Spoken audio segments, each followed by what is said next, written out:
लग रहा है लेकिन सत्य है ही नहीं। सत्य वह दिखाई दे रहा है लेकिन है ही नहीं सत्य।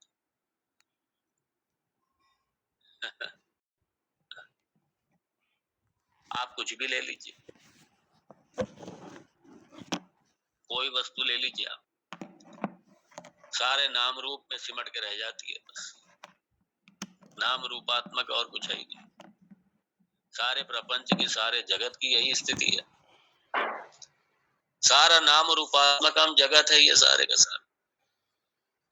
कोई सत्ता नहीं इसकी अपनी स्वतंत्र, पराधीन है ये।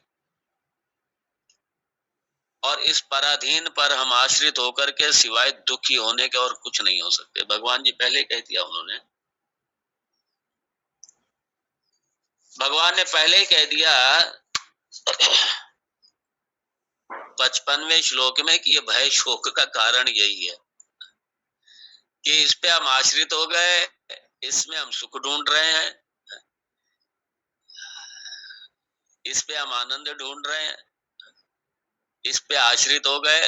और जो स्वयं ही जिसकी कोई सत्ता नहीं है उस पर आश्रित होकर के हम सुखी कैसे रह सकते। इसलिए भगवान ने कह दिया भय और शोक का कारण है ये सब। यही कही भगवान जी ने, भगवान कृष्ण जी ने भी अपनी गीता में कहा था, यही कही, यही बिल्कुल। इसलिए भगवान कह रहे हैं जो निराकृत हो गया, जिसकी कोई सत्ता ही नहीं है और इस पे, और हमने चूंकि सत्य मान लिया। क्या सत्य मान लिया? हमने सारे संबंध अपने सत्य मान लिए, सारी संपत्ति सत्य मान लिया,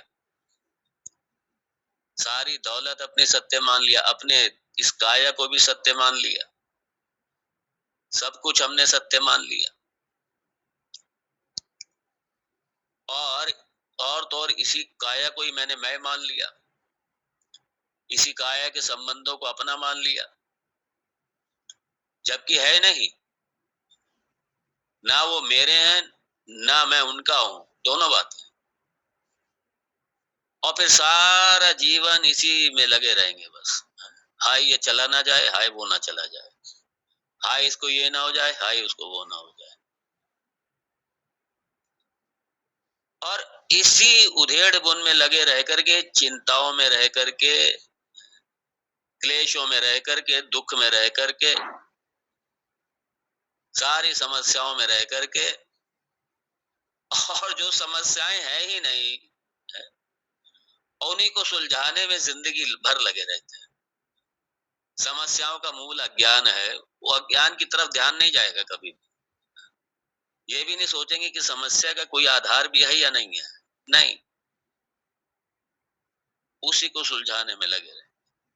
और जो कभी हो नहीं सकता, कभी नहीं हो सकता, उसको करने में हम लगे रहेंगे। हम चाहते हैं मौत ना आए, आएगी जरूर। और हमारे आखिर तक यही कोशिश रहती है, मौत ना आए, मौत ना आए, मौत ना आए, आएगी जरूर आएगी। हमें लगता है कि ये चला जाएगा, वो चला जाएगा, ये जाए ना, ये जाए ना, ये जाए ना, चाहे संपत्ति है, चाहे संबंध है, चाहे कुछ भी है, वो जाएंगे जरूर। आगमा पाई है ये, आगमा पाई आने जाने वाले हैं, ये सब जाएंगे जाएंगे। और हमारी चिंता बस यही रहती है रात दिन, रात दिन यही चिंता। 90 साल के हो जाते हैं, 100 साल के हो जाते हैं, 80 साल के हो जाते हैं, 70 के हो जाते हैं, ये चिंताओं से फ्री नहीं हो पाते, मुक्त नहीं हो पाते, क्योंकि हम उस चीज को बदलना चाहते हैं जो हम कभी बदल नहीं सकते। इसलिए स्वीकार करें, स्वीकार करें। जो बदलने वाली चीज है बदली है, प्रयास कीजिए। जो नहीं बदलने वाली है उसे स्वीकार कर लीजिए। स्वीकार हम कर नहीं पाते, सारा जीवन इसी टेंशन में, उधेड़ बुन में लगे रहते हैं बस। ये अज्ञान की अवस्था में होता है ये सब। और ज्ञान की अवस्था में जब एक बार ये बिल्कुल स्पष्ट हो गया कि यार ये सारा मिथ्या ही है, जब सर्प नाम की कोई चीज नहीं है तो सांप के काटने का भय कैसा? जब जगत नाम की कोई चीज नहीं है, इसकी कोई सत्ता ही नहीं है, ये किसी काल में था ही नहीं, तो इसका खोने का भय कैसा?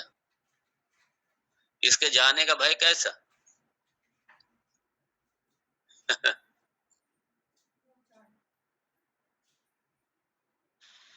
इसलिए भगवान यहाँ पे कह रहे हैं, भगवान बड़ा स्पष्ट कर रहे हैं इसलिए कि जगन मृषा,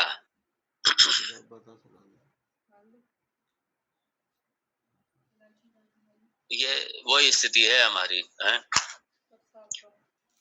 जैसे जागृत अवस्था में एक शेर का स्मरण हुआ, या अब शेर का स्वभाव देख करके भय लगने लगा मन में। शेर सामने नहीं है लेकिन मन में लगने लगा। अब मालूम पड़ा है कि वो चित्त में संस्कार गए और उसके बाद स्वप्न जगत में वही शेर आ गया। अब वो शेर आया और पता चला पीछे हमारे भाग रहा है, हम आगे शेर पीछे, कहाँ बच पाएंगे? मारे भय के हालत खराब। एकदम से नींद खुलती है, देखते हैं शेर है तो कुछ है ही नहीं, ना शेर है ना कुछ है, कुछ भी नहीं है। वो स्वप्न जगत का शेर, वो स्वप्न जगत का शेर। इसलिए कई बार स्वप्न में ऐसा भय, ऐसे डरावने सपने आ जाते हैं कि अचानक नींद खुल जाती है, या कई बार नींद नहीं खुलेगी तो सपने में जैसे ऊपर से गिरे धड़ाम से नीचे, या किसी जानवर को पीछे भाग रहा है, या कोई दुश्मन पीछे भाग रहा है और हमला किया उसने उसने हमला किया और चीख निकल गई एकदम से, और सोते सोते चीख पड़ते हैं लोग कई बार, एकदम चीख के उड़ जाएंगे, देख अरे तो कुछ है ही नहीं। और मालूम पड़ा उनकी जो हार्ट बीट है इतनी ज्यादा हो जाती है, इतनी ज्यादा हो जाती है हार्ट बीट, फिर बाद में धीरे धीरे नॉर्मल होते हैं। अरे ये सपना था, सपना था, सपना था।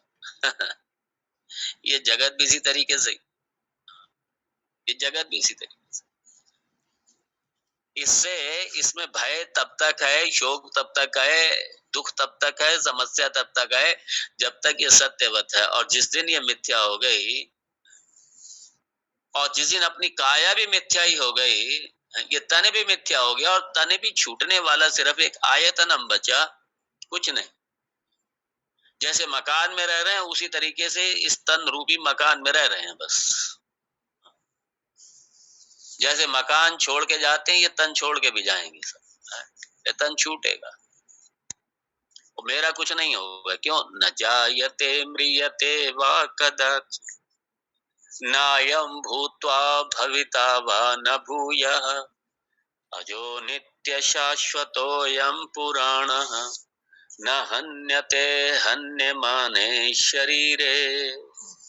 शरीर का नष्ट हो जाएगा, चला जाएगा, लेकिन मुझे कुछ नहीं होगा। क्यों? मैं मृत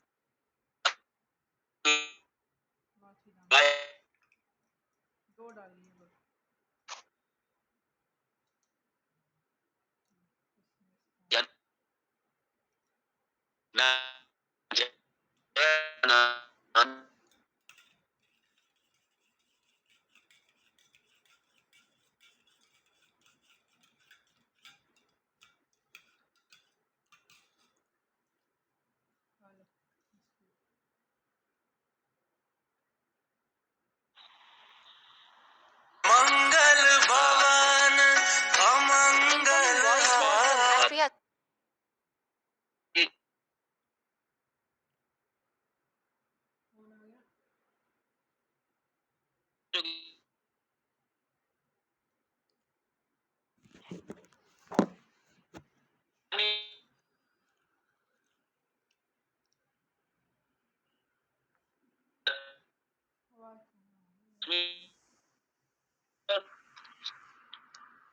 आवाज क्लियर नहीं आ रही, स्वामी जी आवाज क्लियर नहीं आ रही।